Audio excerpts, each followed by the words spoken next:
All right, so for this question, we're going to take this equation in number 5 and sketch a graph. Now, the easiest way you can sketch a graph is to just plug in values for x, see what y equals, and then connect the dots. But it's also good to find intercepts and symmetry if it has it. Now, I don't think number 5 has any symmetry, but we'll check for it anyway. So first, I'm going to set up my x and y axis here for my sketch, y and x, and I have y equals negative x squared minus x minus 6. So we haven't really talked about transformations yet, but just a basic like x squared is going to look like this. So upward facing parabola. Now, since there's a negative in front of the equation, it's going to end up getting reflected over the x-axis at some point and be a downward facing parabola. So that stuff will make more sense down the road, but if you can start thinking about that, it'll help you check your graph a little better. So first, let's find the easy one, which is the y-intercept, because the y-axis is also known as the line x equals 0, because every point on this line has an x-coordinate of 0. We move up and down, but we don't move left and right. And the x-coordinate tells us how much we move left and right. So that's why it's x equals 0. So if we plug in 0 for x, we get that y is equal to negative 6. So that tells me the point 0, comma negative 6 is on my graph. So 1, 2, 3, 4, 5, 6. I have a point right there. So that's 1 point on my graph. Okay. Now, we can find x-intercepts as well. The x-axis is also known as the line y equals 0, because to be on the x-axis, you don't move up or down at all. So y is 0. If y was like positive, you move up. If y was negative, you move down. Y equals 0 is right on the x-axis. So to find the x-intercept, we're going to plug in 0 for y. Now, we also haven't solved a lot of quadratic equations yet, but hopefully in geometry you have. And the best way to solve a quadratic equation is to try to factor it first. And if that doesn't work, then you use the quadratic formula. So if that's confusing, it's okay. We'll go over this a lot in section 1.4. So we're going to factor by pulling out a negative, and we get negative quantity x squared plus x plus 6. And, I think on the answer key, I changed this. So that may be why you're confused. But it's okay. Let's just treat this as if the way it was given in the question. So this was another typo. So on the answer key, I believe I changed it to a plus 6, which would make this factorable. But let's keep it like this. Now we can't factor this because if we look for two numbers that multiply to 6, like 1 and 6, or 2 and 3, or negative 1 and negative 6, or negative 2 and negative 3, then there's none of these add up to x. So this can't be factored. So then if you try to do the quadratic formula with this, where a is negative 1, b is negative 1, and c is negative 6, when we do the quadratic formula, we get the opposite of b plus or minus the square root of b squared minus 4ac all over 2 times a.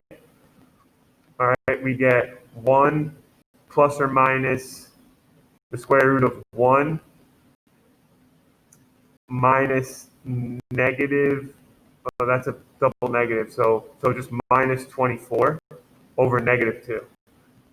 So we get 1 plus or minus the square root of negative 23 over negative 2. And that's not a real number because we're taking the square root of a negative, which means there's no real solution to this equation right here, which means there's no real number that'll make this equal to 0. So that means that this graph is not going to cross the x-axis. So we can also check for symmetry, but it doesn't have any, and we'll check for that later. But now all you could really do is just plug in more points. So like make a table here. So y equals negative x squared minus x minus 6. And that's pretty much what you're doing for all of these. Just plugging in values for x and seeing what y equals. So if I plug in 1, I get y equals negative 1 minus 1 minus 6. So I get negative 8. So now I have the point 1 comma negative 8. Let's plug in another point, like 2.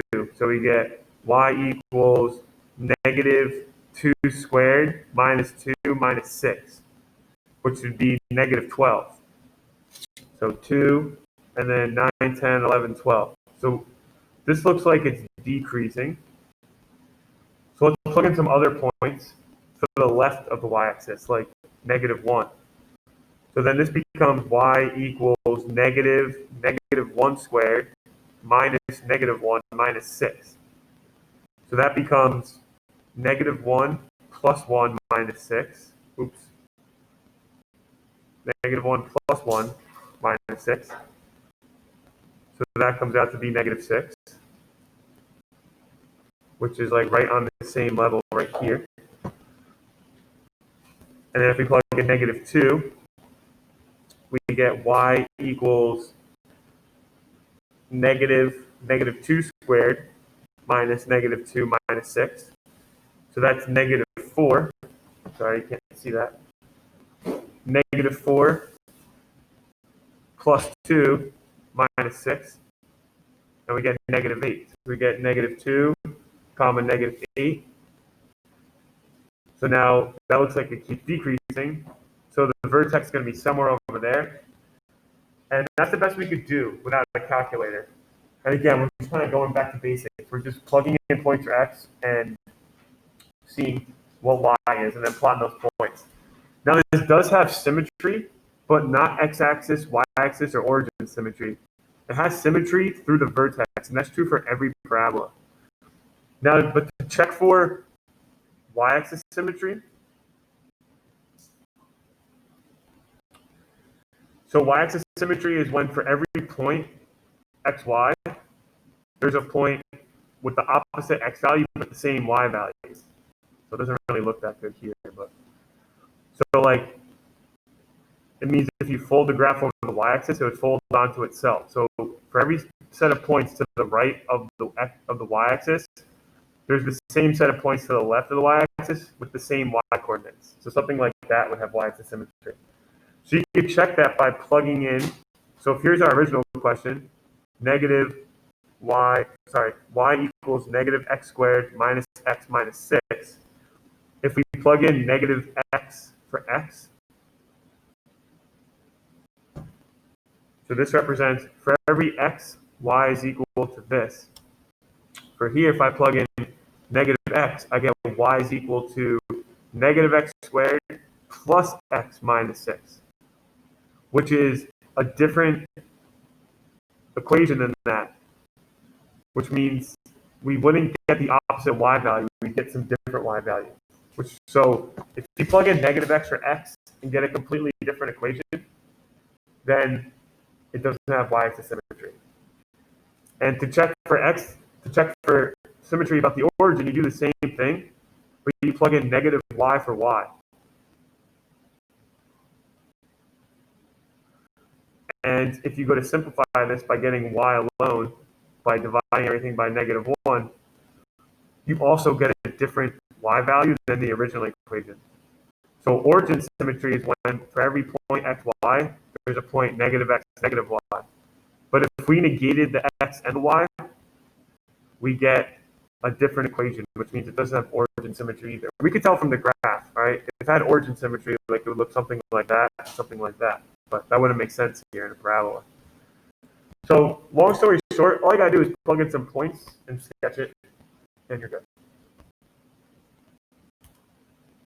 All right, any other questions?